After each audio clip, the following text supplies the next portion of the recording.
So welcome to the Build a Website with Jekyll and GitHub Pages workshop. I'm Evan Williamson, called the Digital Infrastructure Librarian, and I I coordinate these workshops, and I like Jekyll quite a bit, and I like GitHub Pages even better. And so we have a lot of fun with it, and it's a really good learning tool and teaching tool because you can create web pages for free and host them for free. We also have Devin Becker, who's our head of Data and Digital Services, and does a lot of web development here at the library, including our library front page and our digital collections. And so he's going to go ahead and try to help out anyone who's kind of getting stuck on something as we go through here. But we're going to have some kind of demos of the different ways that you can use GitHub Pages, and they're going to be real basic. I mean, we're just going to get the basic idea of how it works, and so you can take that and hopefully carry it on further at home in your exciting daily lives. So let's get going. As I said, there's a workshop page here that we have, and this workshop page is appropriately enough made on GitHub Pages with Jekyll.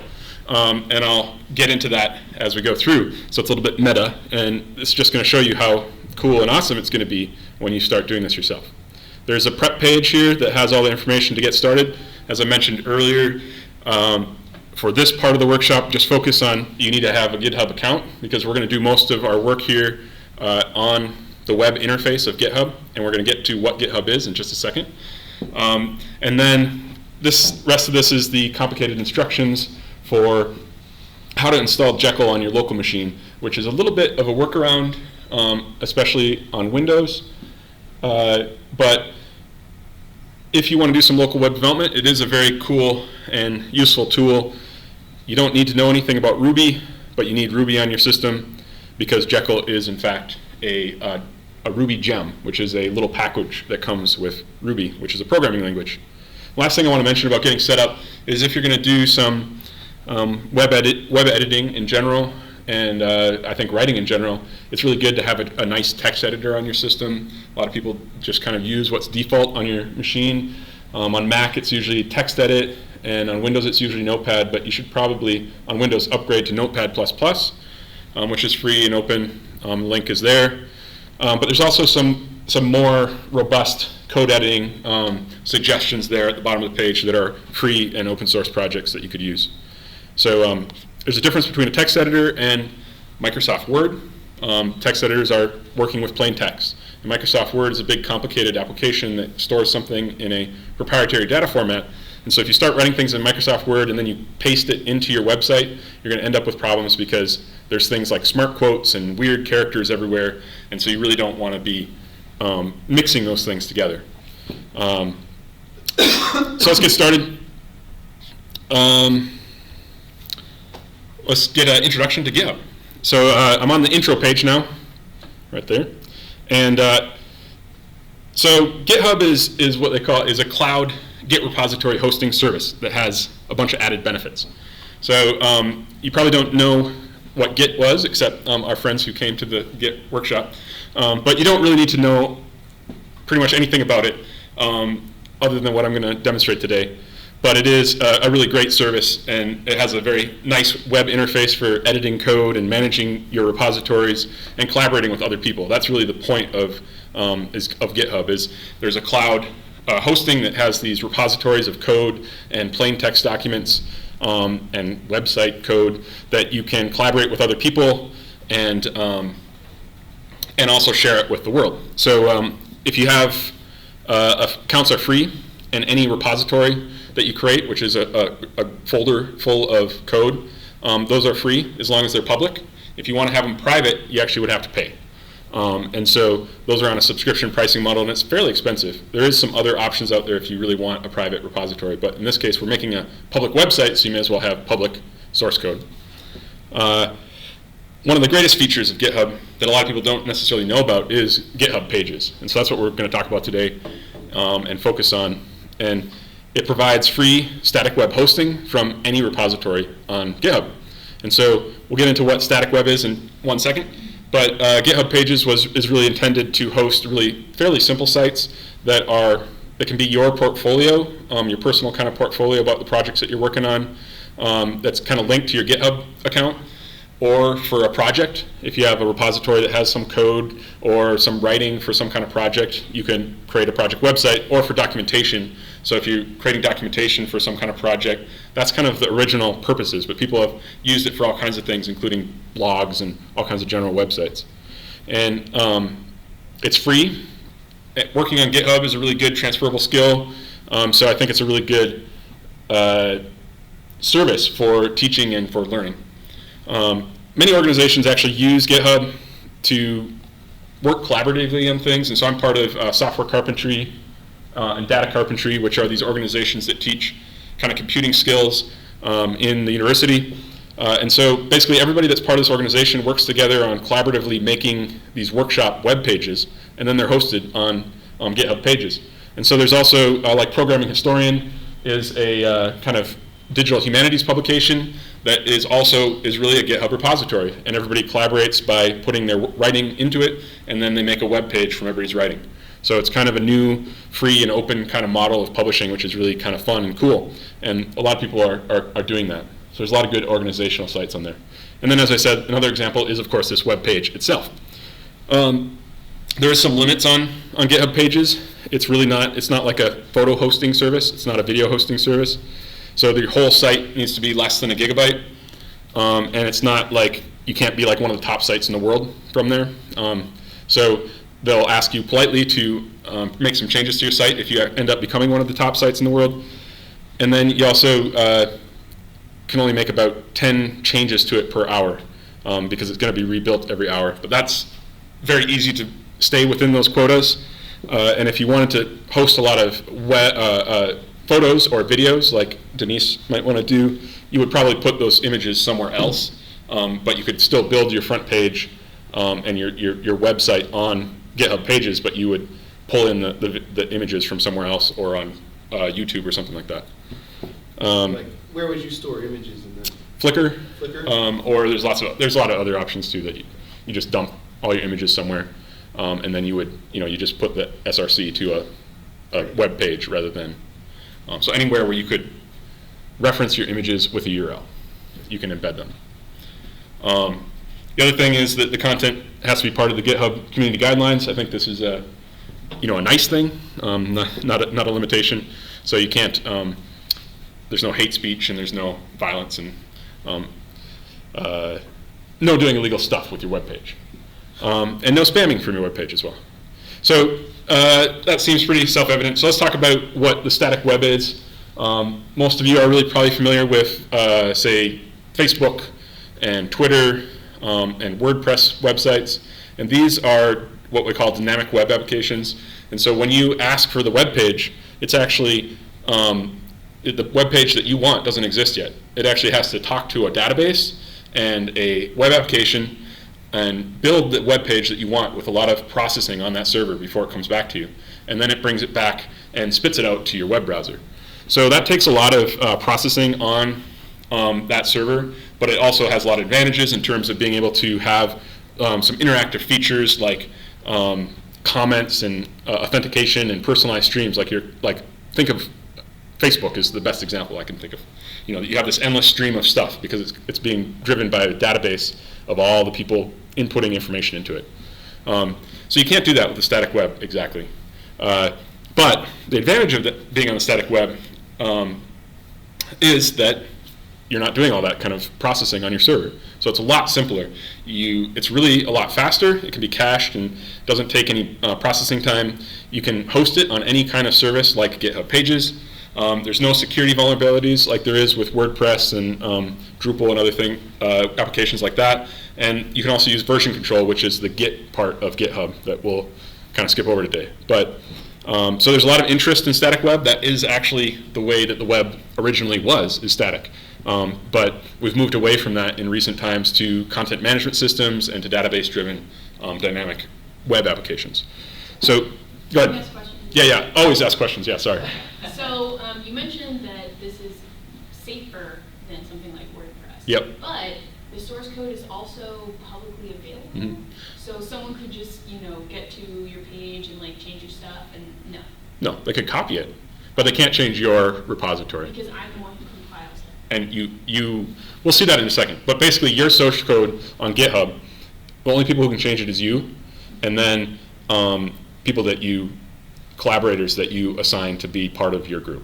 So everybody can see your source code, but they can't change it. Okay. So yes, they can copy it, but on GitHub, most people are pretty ethical and aren't going to copy it wholesale and not cite you. But all web pages are, in fact, the source is out there. So if we go to like Twitter, of course, we can always just view the source by right-clicking View Source. And wow, it's really slow. And there's the source code for our Twitter web page that we're looking at right now. Now, this source code in Twitter, this is not going to be the same every time that we visit the site because it's dynamically generated. The difference with a static site is that it is going to be the same every time unless you go and edit it. Does that make sense? Yeah. Okay. So the security vulnerabilities thing is because they're actually doing processing on, so when you have WordPress, you're running a whole stack of applications, and each one of those can actually run code on your server, and so they can all be hacked. And so if your WordPress installation is not up to date, there's always going to be security vulnerabilities. Now with a static website, there's no code that runs on the server side, so you can't hack anything because there's just nothing to hack. So that's why it's really rock solid security, because there is no server-side language running. So you don't have to keep it up to date. You don't have to buy complicated infrastructure. And so there's a lot of interest in it in, say, like the third world or the developing world where you don't have to have a complicated server. It takes a lot less resources to run it and a lot less resources to develop it. So that's why it's a really neat kind of trend right now. And then also for mobile. So that's kind of why it's kind of had a rebirth, really. Any more questions about this part so far? Okay.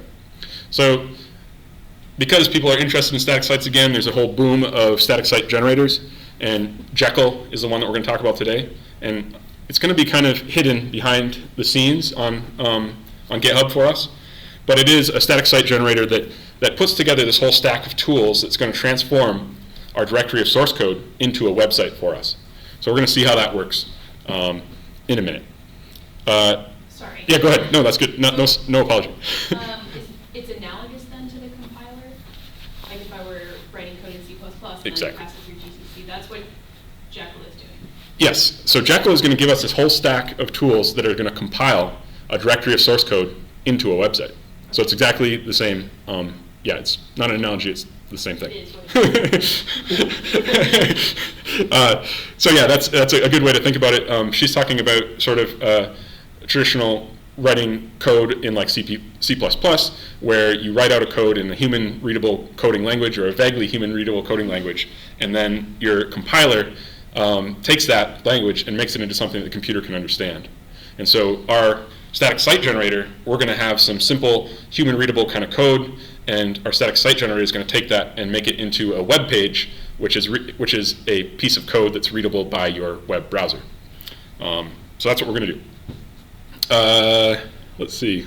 So we're going to do a quick couple examples here with the most basic possible use cases of GitHub Pages. So do we have any questions about what GitHub Pages is, or is it just going to make more sense when we do it? Do it. All right. So any repository that you have on GitHub Pages can be made, or on GitHub can have a website, one website. And then you can also make one website for yourself, and the instructions here are right there, how to do it. And then as soon as you make that and you activate it, you're going to end up having a website following this pattern, which is your username, github.io, and a repository name. So for example, this website is Evan Will, that's me, github.io /go GitHub Pages. So my repository is go GitHub Pages, and my username, and so that's what my website's called. So we're going to use it, and let's get started immediately. So the simplest use is that you can just put any random HTML static document onto a repository. So let's create a repository. So if you go over to your GitHub homepage, everybody there? and has their account logged in. And you're going to click on this big arrow up here. This is where you start repositories from. And you're going to say, give me a new repository. So a repository, like I said, is just a directory of files. So that's going to be our project. So in this case, let's just give it a random, you give it a name. So there's your username, and then you're going to give your repository a name. So you're going to give this directory of files a name. So I'm going to call it, first test. Then you're going to go down this page a little bit, and there's a little checkbox right here. I want you to check that off where it says initialize with a README. That just means that it's going to start this folder, and then it's going to put one file inside of it, so it's all ready to go. We can start doing something with it. And then ignore everything else and just click create a repository, a big green button. That's how you know it must be good. And that's it. So you guys have created your first GitHub repository, or some of you have created your first GitHub repository. Is everybody there? Are we allowed to set it to private? Or is it no, it's going to be public. And this is just going to, you have to find this. I mean, it's very, very private in terms of. No one cares. They're not going to track you down. Well, no, that wasn't it. I was just wondering how Yeah. set it. You can set it to private, but you will have to give them a credit card because you have to pay for it. Oh, no. That is why we will do it, the public version. Does that make sense? Okay, so is everybody here with their first repository? You have a view here. So this is what I'm just going to call like the GitHub web interface. And so this is a way to interact with that directory of files up here on the GitHub interface. So the first thing we're going to do, let me check what I said we're going to do, is we're going to create a new file. So we created a new repository first. Now let's create a file in this repository. And so there's a big button here that says create a new file. You're just going to click on that one. And then this like little text editor in your kind of like notepad is going to come up in your browser. And the first thing you got to do is you got to give your new file a name. So in this case, we're going to call it index.html because on all websites, if you have a page called index.html, that's going to be the home page that shows up automatically on a web page. So I've given the file a name. You can see that it's inside that first test directory. And now, if you go over to my instructions, you can actually just copy this out if you want. But this is the most basic possible. I'm just going to copy it with Control-C after I highlighted it. Or you could right-click and copy it like that. And then you're going to go over here and you're going to paste it in. I'm going to right-click and paste. Or I could Control-V to paste it into there. So this is just a little text editor right here. Oh, go ahead. So mine doesn't have that open. It's like this. Okay, so can someone tell me anything about this? What this our first web page is? It's going to display hello world as a header. Yep. And so this is our little HTML tree. The root of all HTML pages is called HTML. So if we look at, let's see, library web page. My internet is slow, apparently. And then we look at the source by right-clicking, and we want to view the source. At the very top of it is this little tag that says HTML. So we can create a file that doesn't really have, this is not like, I suggest you don't write your pages exactly like this, but you can write a really bad page and your browser's still going to be displayed because browsers kind of ignore a lot of mistakes. But this is the most basic possible page that we're going to make. Has everybody got something in their little text editor? All right, so scroll down to the bottom, and we're going to save this file, but it has, because this is GitHub, you don't just save it. You have to commit it, which is terminology from Git. And so what we're going to do is we're going to write a message right here. You don't actually have to. GitHub will do it for you automatically. But it's good practice if you write a message here. And then we're going to click this big green button, because that's good, that says commit the new file, which means save. So we're going to write a message. Created index.html for awesome new site. And then I'm going to say commit, which means save. So now I have a new file in my directory here, so you can see we're here at the first test. We have 2 files in there. We have a README file, and we have an index.html file. So that's looking good. So the next thing we're going to do is, everybody got the commit down? If you look up here on the top of your repository, there's all these tabs. And we're going to go over here to the settings one. We're going to click on settings. And this is how we're going to activate GitHub Pages. So now we have some kind of content in there that we could serve up as a web page. We have to activate GitHub Pages. So scroll down towards the bottom, and there's a little box called GitHub Pages. And it says, describes what it is, and it says, what source do you want to build it from? And what we want to build it from is the master, which is the only branch in our repository right now. So you click this little none, and it gives you a drop-down, and you're going to select the master branch, which is the repository that we're working on right now. And then we're going to click save. Tricky. Okay, it's going to give it a second. So down here, if you scroll, so it refreshes the page, but we're going to scroll down again and take a look. And you're going to see now inside that GitHub Pages box, it says the source is a master branch, and it says your site's ready to be published here at this website. So this is giving us that website that I said we're going to get. And it actually takes like a few minutes or a minute to for that to happen. So I'm going to refresh it again and see. And when it's ready, it'll actually turn green. And so let's click on that link and see if we got a website. I'm going to open it in a new tab. Oh, we have a website. One of the greatest websites of all time. Everybody have a web page? All right. That's not exciting? Okay, let's all clap.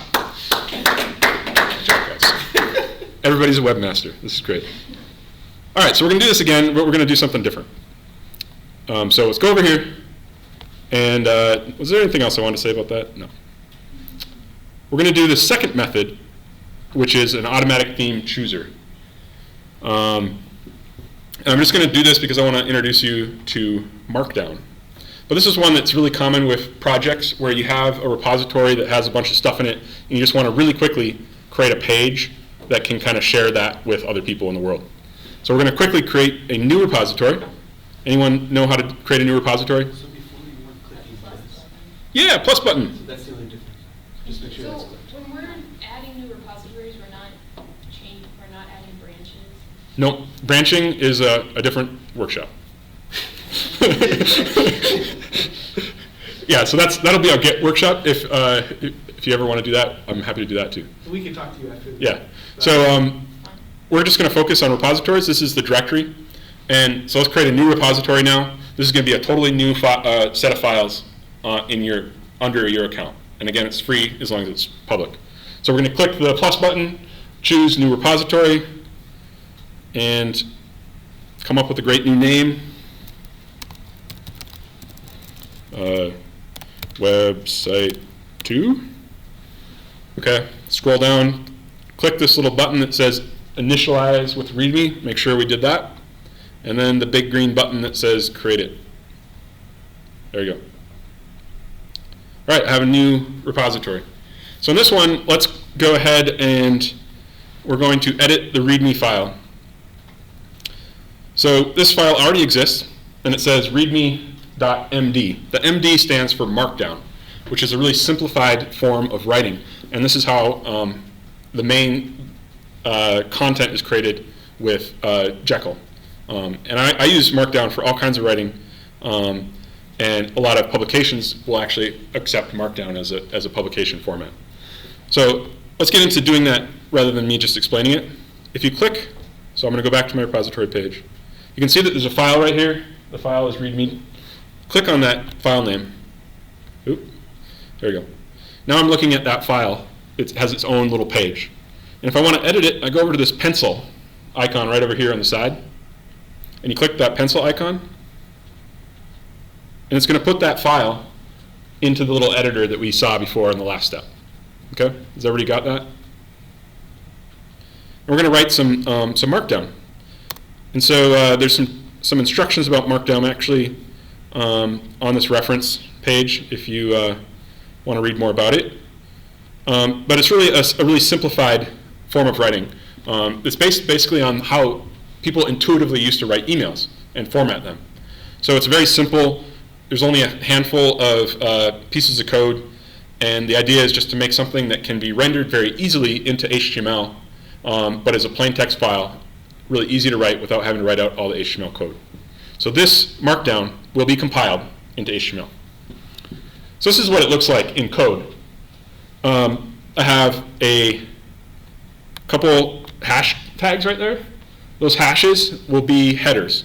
So if I put a hash, is that what you call it? What is that called? Hashtag? Yeah, or hash? Hash, yeah, okay. So if I have two of them, it's going to be a heading number 2, H2 in HTML. And so the line after it is going to be a header. If I have 3 of them, it's going to be a heading 3. If I have 1 of them, it's going to be an H1.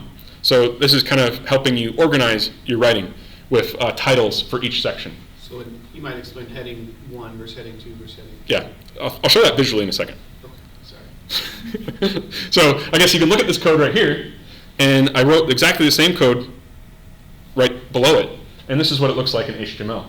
So heading 2, heading 3 look different. How would you describe it, Devin?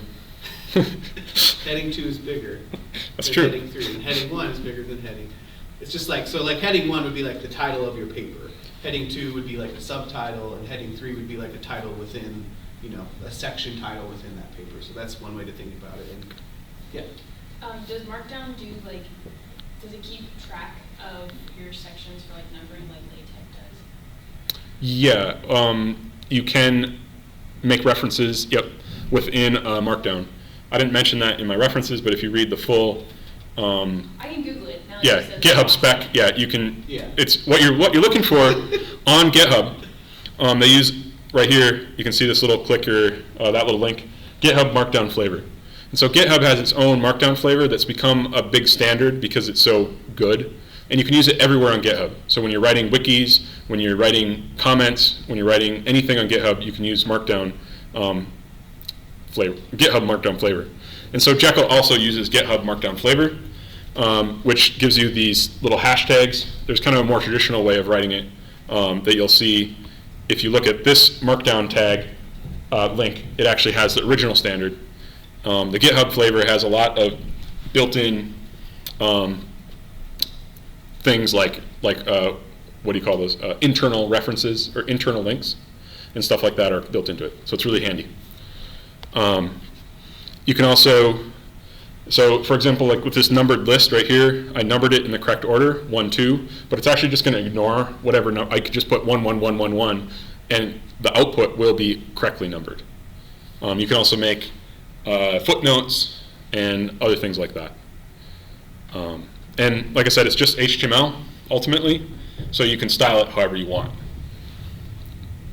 And if you're really into like LaTeX, and a lot of people do Pandoc to convert between all kinds of documents like Markdown, LaTeX.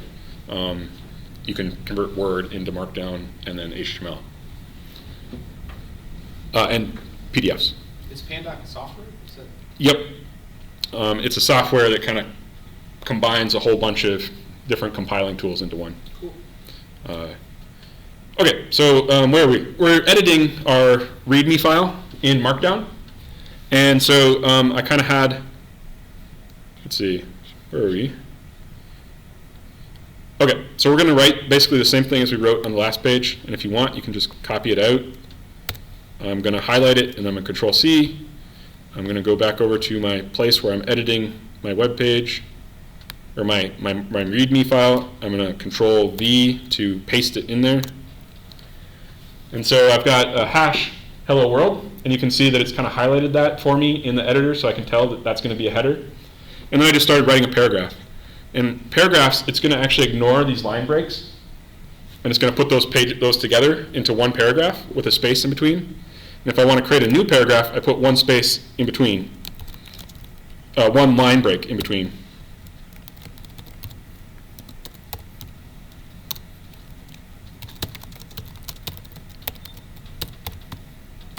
Does that make sense?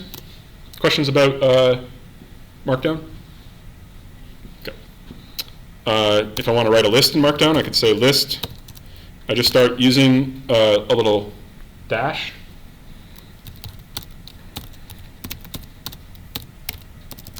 Make sure there's a space between your dash and the word that you want on that list.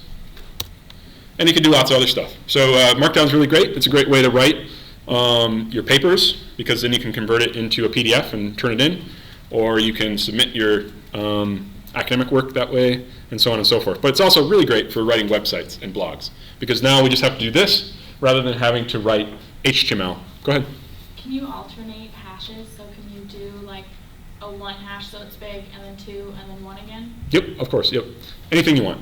It's so like we could, you're saying like this, right? So now I'm going to say bye world, and then I could say no, hello. So that's fine. Okay, thank you. You just have to have, ooh, I actually have some extra space in mine. I'm going to get rid of that extra space by highlighting it all and say Control Tab. That tabs everything back at once without erasing it. So it's space sensitive? Yeah, a little bit. like Python? Not as much as Python. It depends on the context of where it is. So so for example, on this list, you can see that the list actually starts basically 2 spaces in. So if I continue here, then it's going to be, that's actually going to continue in that list. And then if I put something down here, it's going to start a new paragraph. So it's not like Python. It's not super picky about spaces, but it's a little bit picky. Why did all those spaces at the beginning of the lines come in? Was that just from? I think it's from the way that we copied and pasted. Okay. Yeah, sorry. Yeah. Okay, so that's Markdown. If you want to see what it looks like, you can preview it by clicking that. And there's kind of,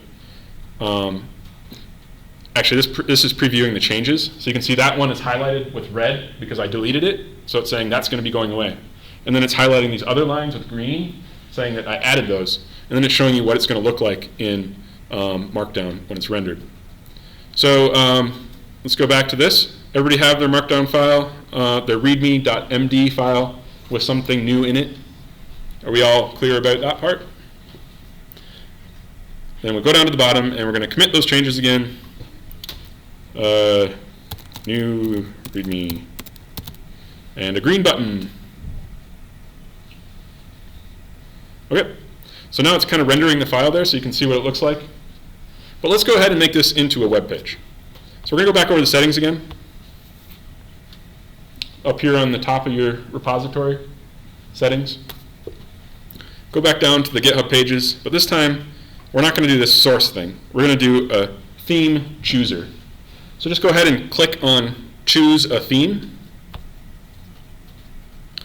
And what it's going to do is give you all these options here. And these are actually Jekyll themes. You don't have to know anything about Jekyll to use it. You just click on one. So if you click on one, you can see kind of what it looks like in general. Maybe this is nice.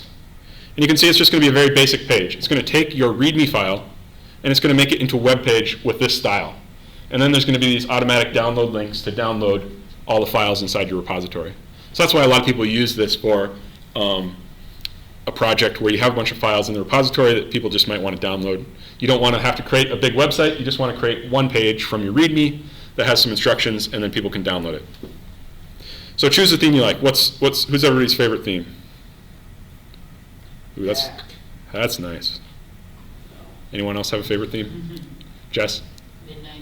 Midnight? Okay. Ooh, I don't want to copy you though. Why don't you just pick the theme you want, Evan? No, I'm really concerned about you guys. All right, we're gonna do this. So once you have your theme chosen, let's click the green button that says Select Theme and see what happens. Scroll back down, and it says, okay, it's going to be ready to publish at this website right here, but it's not green yet, so it hasn't finished building. So let's refresh, see if it starts building. Oh, good. Now I'll open that in a new tab, and I have a new website. Not a beautiful one, but it's a new one. Everybody have a new website? Has it turned green? Yeah, refresh the page and see if it turns green. Occasionally there'll be a hiccup in the build process, and it'll take a few minutes. So last time when we worked with Denise, there was actual build issues, and that was part of our problem trying to teach it when nothing was working, and we were like, why isn't this working? Why isn't this working? Because it literally wasn't working. So we couldn't fix that problem. Okay, so everybody has a new website. So those are the two most basic, simple ways that you could create a website on GitHub Pages. And we're gonna, there's another step that you could do here. I mean, you can add more to that page, but let's do something more fun. We're gonna create a blog now with Jekyll.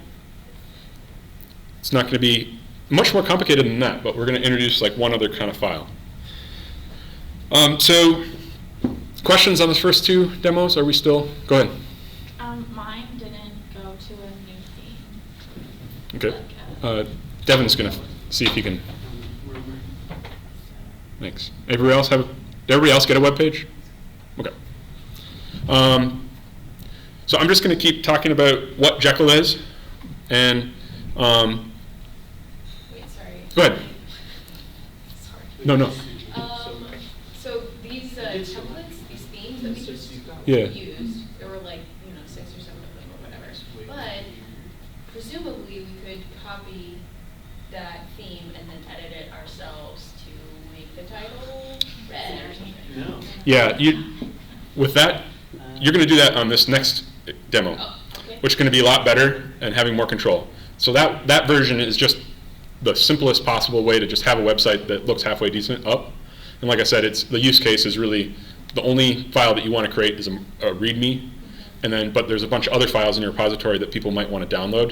Got it. And so when you want to get a little bit more complicated, we're going to do this next step instead, which will be way better for what you want to do. Okay. You can in fact do what you want to do with that, but it'll be better to do it this next way.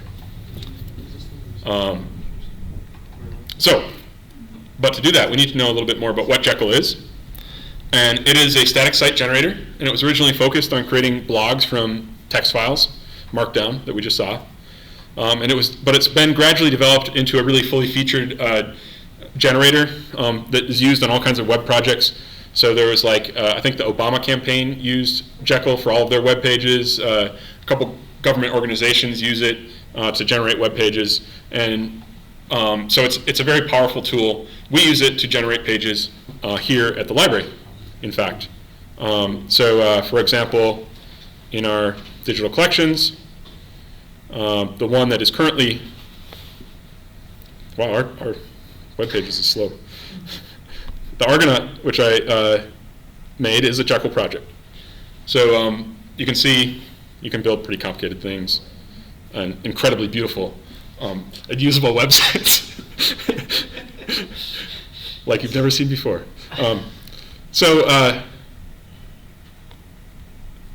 Yes, you can use it for all kinds of different things. But one of the great use cases is to use it for a blog. And we're going to do that right now on GitHub Pages. So GitHub Pages underneath is actually always using Jekyll to build those websites that we've done. So we've already used Jekyll twice today. We didn't use any of the features of Jekyll, and we didn't know that Jekyll was running in the background. We just made a website. So this is going to be the same thing. But we're going to actually create a Jekyll project. One thing to just keep in mind is that there's going to be these little underscores in the file names, and you actually have to have those underscores because Jekyll treats them as special kinds of files. So what we're going to do is, what do you think? Create a new repository. Click the plus, create a new repository. Give it a wonderful name. Click the button to initialize it with README. Click the big green button to create the repository. Okay, we have a new repository. To create a Jekyll project, the first file that you're going to need is what they call the config.yml. So .yml stands for YAML, which is YAML, which is also it's just a data format. If you've heard of JSON and you've heard of like a CSV file, it's just a way of writing data in a human readable but also machine readable kind of format. YAML's very picky about spaces, so you want to be careful about writing it. But our use case is going to be very simplified, and Jekyll uses it for all kinds of different things. So the first thing that Jekyll uses it for is this config.yaml, which is the file that's going to tell the Jekyll build tool that we want to create a Jekyll website. So that's what we're going to create first. So go over to your new blog repository, and over here, let's click that button to create a new file. Everyone remember how to do that? We're going to give this file the name underscore. Oh, I have it already. Oh, wait. Config. So underscore config.yml. Underscore config.yaml. Everybody got that? Okay. Back on the third page of this website, you have the YAML, the basic files right here. We're going to copy those and stick them in here. And we have that same space issue that we had on the last time. Must be about the way that my website is generating it. So if you highlight everything and then say Shift Tab, it'll get rid of all those extra spaces that we don't want in our file. Is everybody making sense about that? Shift Tab. Shift Tab. Last time you said Control Tab, which changes. Oh, It's very different. that is incorrect. Shift Tab. What does Control Tab do? It It changes. takes you to a different page. Oh. You do a different, yeah. Sorry, guys. That's Why didn't okay. anyone say I that? just You just thought we were all wrong. No, you guys are not wrong. And yeah, just let me know if you're having problems. So Shift Tab will get rid of your spaces or your extra tabs that you had in there. Okay, does everybody have something that looks like this in their YAML file? And so what this is a YAML file. You'll notice that right here we have that hash and then some stuff. But in this case, this is not Markdown, this is YAML. So the hash in this case is actually a comment. So that whatever follows a hashtag or a hash is just going to be ignored by the computer. So that's for your use. So on this first line we have a hash, so it says basic options. I can say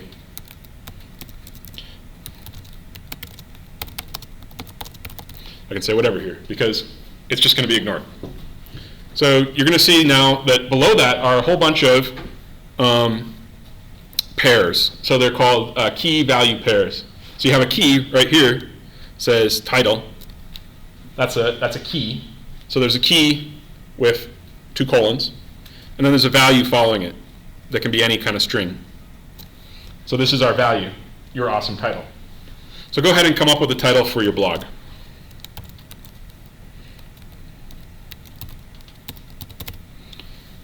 And you can use spaces in it. You just don't want to have any new lines in your title. You're going to add an author, which could be anything you wanted, of course. So again, this is a key value pair. We have a key, which is author, colon. You have a space, and then you're going to have your value. So whatever follows that space is the value in the key value pair. You can just leave this email, this default, if you want, and you can give a description of why your site is great. It's going to show up on your web page.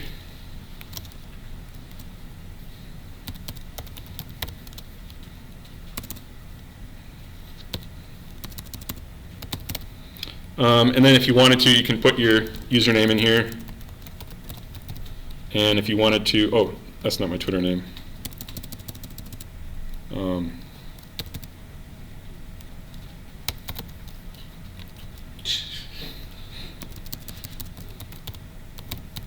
So you can put whatever you want in there. It'll actually, it's going to add these to your web page. And then down here, it's going to say, there's a comment that says build settings, and you're just going to ignore that for now. But the important part to know, you're going to just leave this Markdown one, is always that. In fact, you can just delete it if you want, and it'll stay the same. But the theme is where we're actually going to pull in a theme automatically, so we don't have to write our own theme. So in this case, we're going to pull in a theme called Minima, which happens to be the same theme that this one is based on. It's not the same. This one's modified a little bit. but it's going to be very similar.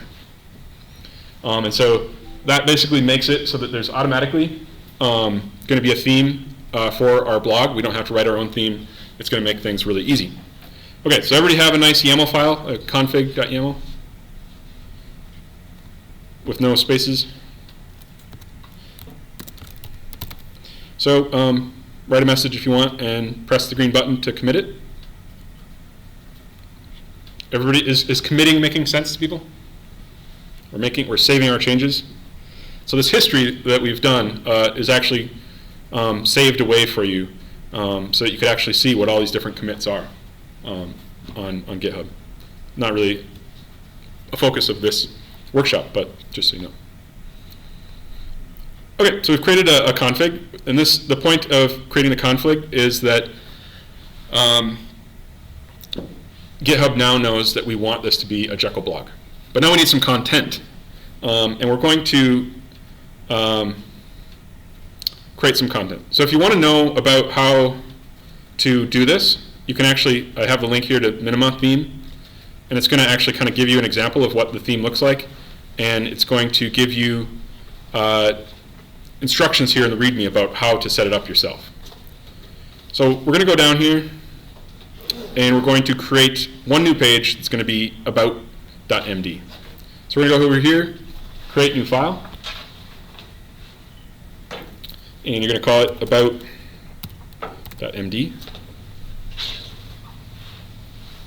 Thanks.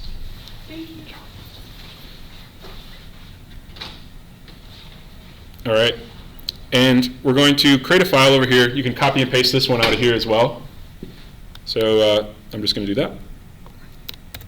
So an about page, anyone have an idea what about page would have on it? Stuff about you. Stuff about you, stuff about your blog, stuff about your project. No one reads them, but they're important for creating. Where did you find that? I'm sorry, Evan, I missed it. So it's on your 5 reference. Oh no, it's on page 3. On 3. Oh, sorry. And step 3 on page 3. Thank you. Yeah. So README files are important for creating your identity. So take time to do it, and she'll read them for us. So the first thing that you'll see on this little example that I've given you is that there's this weird little header at the top. And what that is called is YAML frontmatter. And everything in your project that you want to build into your blog has to have YAML frontmatter. It's a symbol, it's assigned to Jekyll that we're going to process this page and compile it into something else. So you have to have Jekyll, or you have to have YAML frontmatter. And how you put it is by having 3 little dashes, some YAML, and 3 little dashes. So the simplest one is what you see here basically, which is have a layout, and you're going to say page, or you could say default is usually, but in this case we're going to use page. And then you're going to give it a title, so I'm going to call it about, and then I'm going to do the 3 little dashes to end my YAML frontmatter. And then you're going to just start writing in Markdown. One thing that you see, I didn't put like an H1 right here, and that's because the theme is actually going to grab this title out of here, and it's going to make it into a header on that page automatically. And the only reason you're going to know that is by looking at the theme to see what it looks like. But you can obviously change it very easily. So I just wrote a little bit of content in there, and you guys can write some content. This is Markdown. So this top part is YAML, and this bottom part is all Markdown. Does that make sense? Okay. Any questions about Markdown or YAML frontmatter? If there's no questions, then let's commit it. Okay, so we have 2 files now. We have 3. We have a README, we have our config.yaml, we have an about.md, a Markdown. So let's go and see what happens if we build this site. So go to Settings, go down to the GitHub Pages. We're going to go back to choosing the source. So click on the source dropdown, choose your master branch, and then the save button. It's going to refresh. Go down, gives you your URL for your new blog that you're going to have here. Refresh it and see if it successfully built. Nope. So it might take a second to build. So let's see if we got a new blog. There we go, my awesome new blog. So what is it doing? Everybody get a blog? Can you go through this step again, because I'm so Sure. slow? Yep. So the activating. Yeah, so we have the README, the config, and the about, right? Yep, you got those. Repository. Yep. Yeah. Okay, so now go up to the top of your repository up here Pull requests. and grab settings. Oh, yeah, there needs to be Settings, space. sorry, okay. You got that tab? Yeah, between the colon. Okay, now go down towards the bottom. It's very finicky. There's the GitHub Pages box, Yep. and there's going to be a source tab right here, Master. and you're going to select master. Okay, And then you click it, and then you're going to press save. okay. And then it's going to, when you do that, it's going to start building. So everybody have something that looks like this? Some blog? All right, so what it's doing now is it's actually working, the Jekyll is looking at that config.yaml, and it's looking at all the content in that repository, and it's just building out your blog based on the rules of Jekyll, essentially. So that you'll see right away, up here there's a link to About. We have some navigation that's automatically generated for us. So if we create any other kind of page on that root level, it's going to show up here. So we have an About page. If you click on it, you can already go there. Oop. So you didn't get an About? My site is having problems building. You have an error on line 5 of your config YAML. Uh-oh. It's probably going to be the It might spaces. be the same. It's gonna be either the spaces. Or she had a, so if you go back to the config file. And then if I click back on my name of my blog, I go back here. Doesn't have a space between description and creative. So notice that You we need to go to the edit, okay, yeah, thank you. never created an index file. But the theme itself has an automatic index file in it. And so this index file on the theme is set up to be a blog. So it's just going to grab all of the posts that you've written and put a big list of them. We haven't written any posts, so there's nothing there yet. Go to your config. So let's write a post, These are just to show how that works. Everybody ready to do a post? Almost. Okay. Any questions about Jekyll this and activating GitHub Pages? Yes. Go ahead. Of course I do. Yep. That's why we're here. So we didn't even tell it where the theme was. Oh, okay. Go to We edit. did. I'll show you. So let's look at that config.yaml file. Reading that as an animal. So And we there's- said right here in our settings that we wanted a the theme spaces minima. there need to be gone. Right. But That's all we need to give it. That should be- Because where is it? it's actually, the themes, Jekyll themes are actually a Ruby gem. Okay. So gems are all little package manager that is used for the Ruby programming language. So if you've used Python, Python has pip, and you install anything by just saying pip and the name. And if you use Linux, you can install any package by saying, sudo apt-get install some package. And so this is the same kind of thing. So where it is automatically, there is ways to actually specify exactly where you want it. But by default, it's going to look in the default Ruby gems directory, or website, essentially. And it's going to find that package because it does exist. Now, if you change that name and made it into something weird, there'll be a build error. They'll be like, oh, that doesn't exist. So, like, if I had some theme code and I put it in this same directory, can I just give it the name of that file and it'll check there after it checks the So we're going to get into that in one more minute. Okay, sorry. Yep. Okay. You're so advanced, and you want to push us to the very advanced parts of this. But no, so this is the simplest possible way. And so what we're doing, the correct name for this would be using a gem-based theme on GitHub Pages, Jekyll project. So we have a gem-based theme. It has to be one that is found in the gem directory, and we don't have to specify where it is. And we're not going to change that theme by default. What's cool about this is, in fact, you can use this theme and you can start adding the parts of the theme into your own repository. And anything that overlaps, I'm going to show you how Jekyll works in 1 minute, but anything that overlaps with your theme, your version will take precedence. So it'll overwrite the theme parts that you don't want.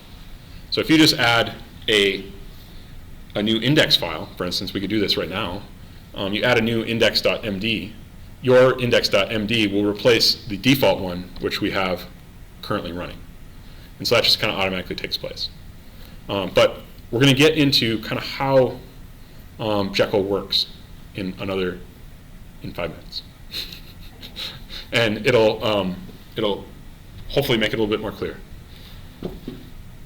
Other questions about what we're doing right now? Okay. So what we want to do is just start blogging. And what we're going to do is, so it is kind of, the end of your question is that it's sort of magical right now. Just because all we did is put minima, but it knows where it is automatically. And that's because it's a closed ecosystem of Ruby. Okay, so what we want to do is create a blog post.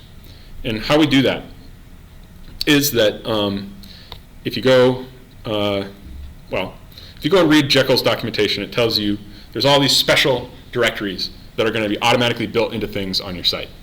And so how you're going to do that is you're going to create a posts directory, a folder, and you're going to put some kind of files in there. And so what we're going to do is go back over to create new file and click on that button. How do I get to my main page? Can I just click on my name? No, that will go back to you. If you click on the repository name, Yeah, click on the new blog. so if I click on my name right there, it'll bring me back to my profile. Thank you. If I click on this, it'll take me to the top level of the main, of the repository. Okay. So yeah, you want to be on your top level of your repository. You're going to click create a new file. And then you see right here, it's showing me where I am. It's sort of like a file system in your computer. So it says you are in the new blog repository. And last time we just put a file name in there, right? This time we want to have it in a new directory. So how you create a directory is just by writing it. So we're going to have a new directory. We're going to have it underscore posts. And then I'm going to put a, what is that called, backslash? Forward slash? Forward slash? No, that's backslash. Backslash. Okay. And I put a backslash, and what does it do? It makes it into a directory. So I've just created a folder in my repository. And then we're going to create a post name. And your post names for Jekyll follow this format right here. You have to have a year, a month, a day, with a dash in between them. And then you're going to have a title. And then it's going to be a dot markdown. So we're just going to create that. And whatever this year is that you put in here is going to be, or this date you're going to put in here is going to be the date of your post. So just for kicks, maybe mine's 1998, April 15th. And then you're going to give it a name. And don't put any spaces in your names. You got to have a dash instead of a space. And then you're going to give it .md as the extension. So you got a date, you got a title, and a .md. Okay, so that's going to be your post, and it's in the post directory. So we're going to do the same thing. Let's do. We're going to create some YAML frontmatter. So we do 1, 2, 3 little dashes, return. We're going to say title, or let's say layout first. So I wrote layout. I put in a colon, put a space, and we're going to say post. Is that what I said in the last time? Mm-hmm. Yeah, good. You're going to give it a title. So you can give it a title different than what you've put up here. If you leave the title out, it'll just use whatever the file name is right here as the title. But I'll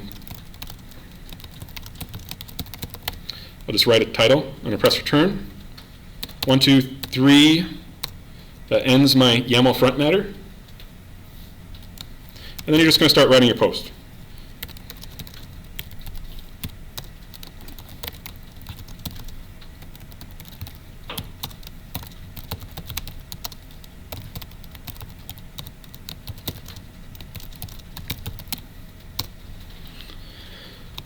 So write whatever you want.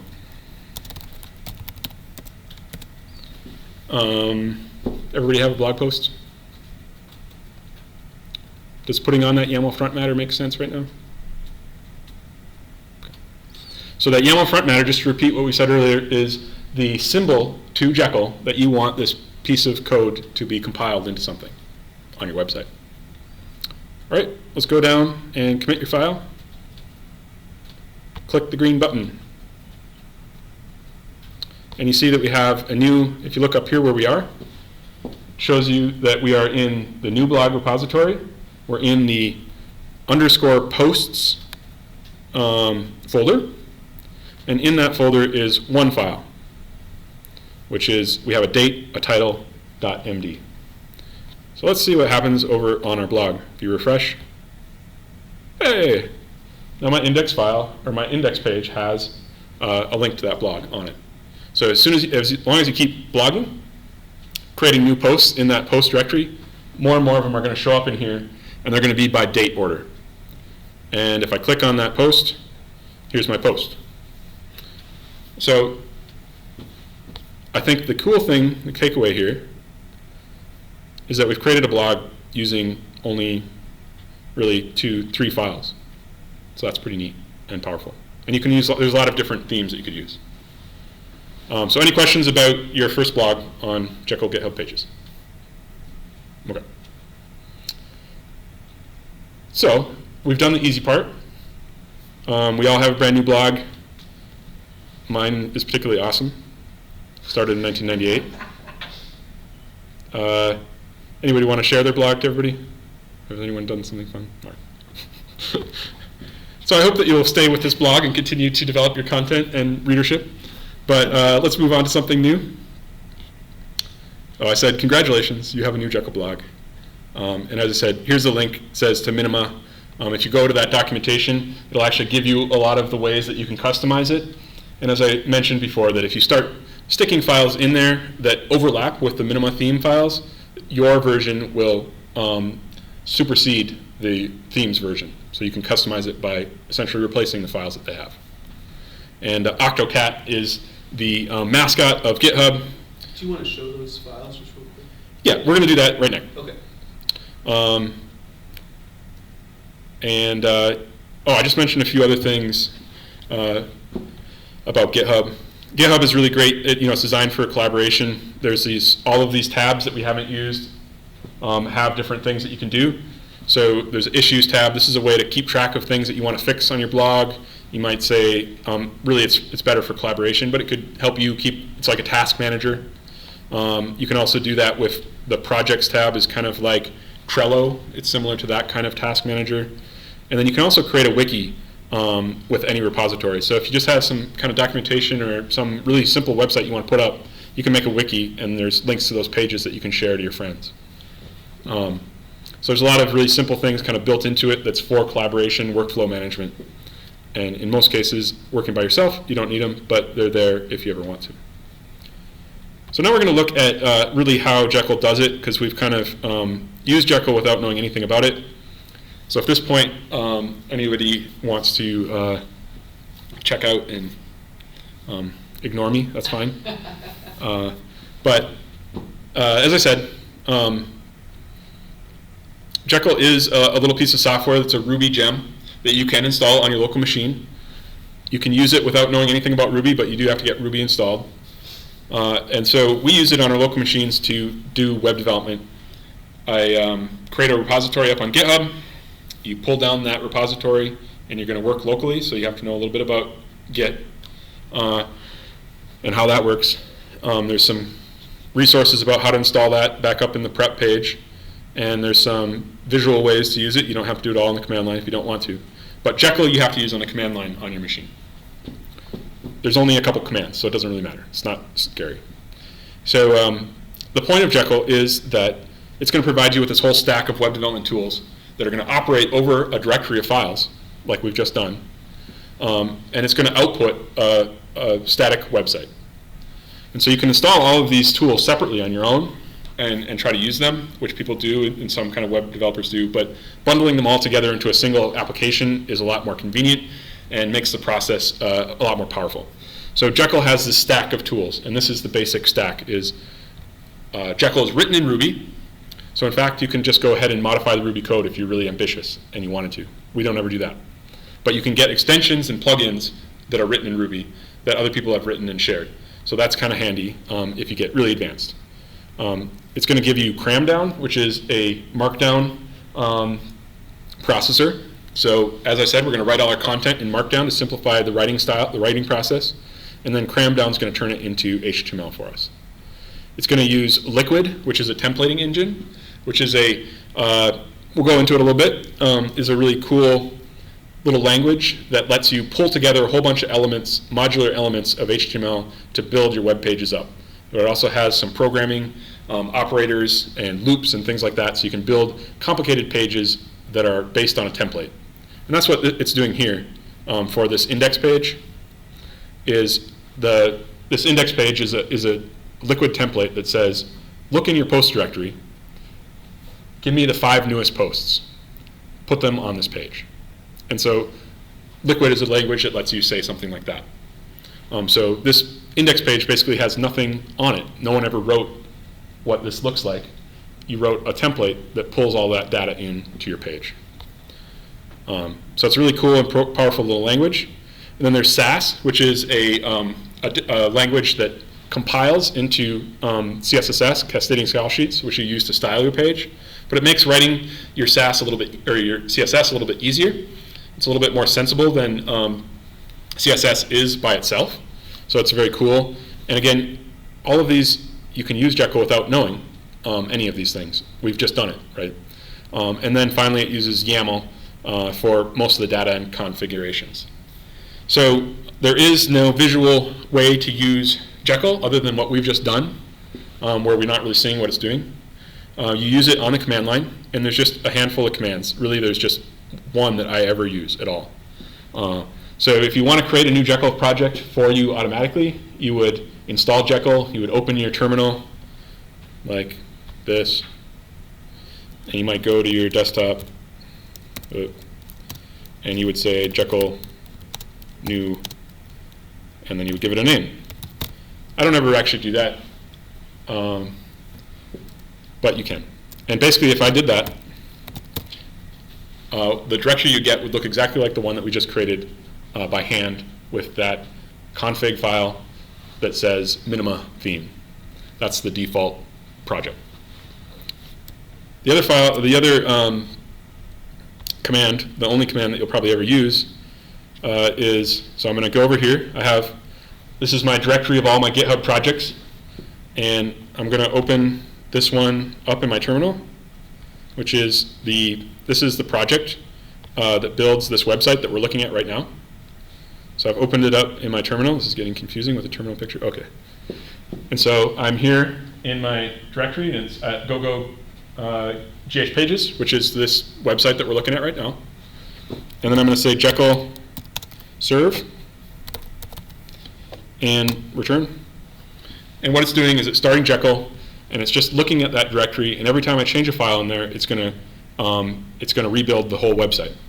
And meanwhile, it serves up the web page here on this link. So now I have my own localized version of this web page running on a local web server that I can play around with. So I go over here to my text editor, and I start manipulating the files, and it'll start rebuilding the page here on my local machine. And so that's how I develop my websites. And then when I'm done developing locally, I'm going to push that up to GitHub, and GitHub Pages is going to build that website for me and host it for me automatically. So does that mean that all of the dependent directories also get pushed up to GitHub? Yep. There's not just like an executable essentially? Yeah, so you'll ignore some of them. There's a thing called git ignore. And so if we look at this directory, maybe it's easier to look here. So this is my directory. Here's the tree right here, and I have a whole bunch of files. And so this is what we're going to talk about next, is basically what we had in our last project. We had a config file, right? And then we had a post directory, which I don't have in this project. And we had an about file, which I don't have in this project. But any of these files that are on the root will get generated into a page. So if we look here, Jekyll Advanced is this page right here, just like that post that we created. There's some YAML frontmatter. There's some Markdown down here. And so that's how I wrote the page. And if we go there, that's what it looks like. It takes that page, It's going to put it into the template that I've given it. It's going to use the CSS that I've written for it, or Minima wrote for it and I modified. And it's going to put it into this page. And you can see all of those pages, those files that I have here. So I have 1, 2, 3, 4, 5, and an index page. All of those automatically get generated into a navigation up here. So you can walk through all those pages. So it's a really, so I didn't have to write out a navigation. I didn't have to do a lot of stuff. It's all based on each of these little directories, which have different meanings and purposes in Jekyll. The only thing that you're going to not put back, you're going to have a git ignore. This is kind of an advanced question, of course. But there's a git ignore file, and that says to git, ignore these files, do not put them up on GitHub, do not keep track of them at all. And so in that, I've put some extra little files that you need to ignore. And so the one that you're going to ignore here is _site. Because in this directory right here, _site, is the built-out static pages. So if we look at which is what GitHub is going to remake. It's going to remake them for you. Right. So I have a copy locally here that I could play with. If I had my own web host, I could just copy the stuff in the website or in the site folder and put it somewhere. And that's what we do, like when I made that Argonaut website. I just copied these files and put them on our web server. But that's exactly what your repository is going to have all your code. GitHub Pages is doing this. It's just grabbing that directory right there and serving it up. So that's what Jekyll is doing. Let's see if, I think I got a little bit distracted on that, and I'm going to try to bring it back to the project directory tour. Because that's what I just basically did. Okay. So the way that you're going to work with your project, your workflow is going to be a little bit different because you're working with GitHub. You're going to pull down your project, you're going to do some changes, and then you're going to push it back up to GitHub. But the same things are true as we've seen so far. And so ultimately what you're doing with Jekyll is you're creating this directory that has a specific pattern that is told to you by the Jekyll documentation. And so this specific pattern is what I'm just going to quickly kind of explain what the meanings of these are and bring in some of the different things that you can do. And this is really answering a lot of the questions that you had about customizing it. So if we started with a base site, our repository is called example site. And so in our example site directory, there's going to be a whole bunch of files and directories underneath it, okay? Just like we've done with our last blog. The first most important file that we already learned about creating is, of course, that YAML, config.yaml. And that's kind of the base level of your site. Then you're going to have all these other directories that do different specific things in Jekyll. You're going to have, like I just showed you here, my project directory. And just, it's a little bit confusing to look at because it's just a directory of files in different folders. So the first folder we're going to use is called layouts. And these are the templates for your complete web pages. This way you're only going to have to write that template once or twice depending on the different pages that you have, rather than writing it for every page separately. And so if we look at my layouts directory here, I have two layouts in this project. I have a default layout and I have a page layout. And so the default layout has the actual HTML that I'm going to build my page with. But you're also going to see that there's these weird tags in here. So see that weird thing? A bracket with a parentheses, or with a percentage sign. So that's a liquid tag. And so this is our liquid templating language. And this is where we start using liquid to create, building up our page. So what I've done is I've just created this base HTML page, which is basically HTML, and then at the bottom is HTML, close HTML. And then it's saying, with liquid, it says, you know, fill this space right here with this other file. That other file is going to be dragged out of the includes. So it says include head. So what that's going to do is it's going to grab this other file right here, include head, and it's going to put it into that spot that we just saw. Could I make this a little bit smaller? So this is getting a little bit technical. People are getting a little bit Head's hurting? All right. So you can see. You're not gonna delete this go GitHub? No, this is, Okay, yeah. cool. So if you want, you could, on GitHub, you can fork it, and you can make it your own if you Oh, want. cool. You can make it completely customized your own way. So right here it says include head, which really means get this file that's right here and stick it in that space. So take this, grab this, put it here. And then so on and so forth. So I can start building up my page with all these different modular components, which makes it really easy to create complicated layouts, but only have to do it one time. And then you can see that, let's look at my, and so then there's a head. This is the navigation, is the header. So I've written the navigation one time. And then it comes down here, and there's kind of like a container, and it says, grab the content. So whatever the content is of that Markdown file that is calling this layout is going to be put right in that spot. And then at the bottom I have get a footer. So let's look at one other example here. There's a page layout. So if one of my files here, let's go to the top. So right here it says layout inside this YAML frontmatter. And what that is a sign to Jekyll telling it what to do. It says, this is a file you want to process and compile. And it says, how are you going to do it? And I tell it, use this layout called default. So Jekyll says, okay, default. It's going to look in this layouts directory, and it's going to find the file called default. And there it is. Now the default file says, okay, take that file that called this and stick it here. And then it also has all these other includes. So you can see it's this cascading system of putting things together from a whole bunch of little modular components. Does that make sense? Is that sensible? Okay. And all of that, we've done that already, actually, on our blog, but we did it without knowing anything about it. But if you want to make any changes, this is how you do it. You actually have control. That minima theme, this is actually the minima theme, is going to have all these little parts, and they're all called in by the different settings that you have in your Jekyll project. Okay. So we looked at the layouts. We looked at the includes file and how those are pulled into your layouts by YAML, or by Liquid templating language. And then we already played with a posts directory, which is going to be for a traditional kind of blog post type material.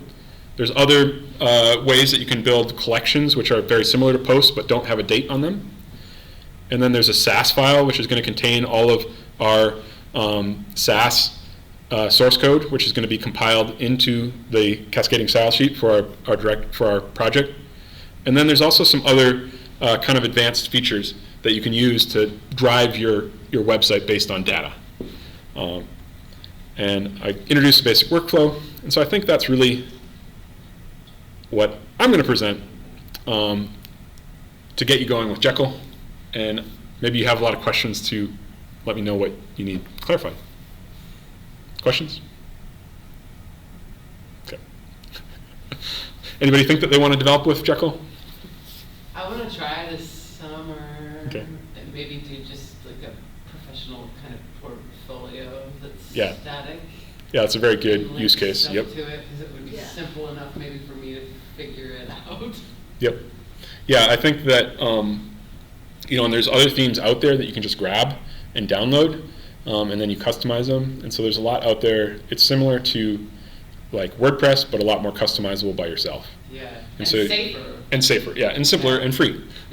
So I think it is a really great, teaching and learning thing. And now, let's say you have all these things that we just created, and you just want to get rid of them. Go over to settings, and you go down to the bottom. There's a place to delete your repositories, the very last option. So that's what's fun about working on GitHub. You just create a website, you just delete it.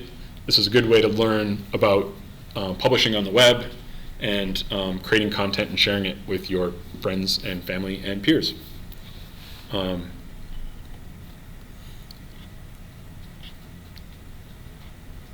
Yeah. Any questions? Any more questions? All right. Well, thank you very much, guys, for coming. Thank and you, Evan. Send me your blogs. that you're going to create on GitHub Pages. Want it. All right, thank you very much. Thank you.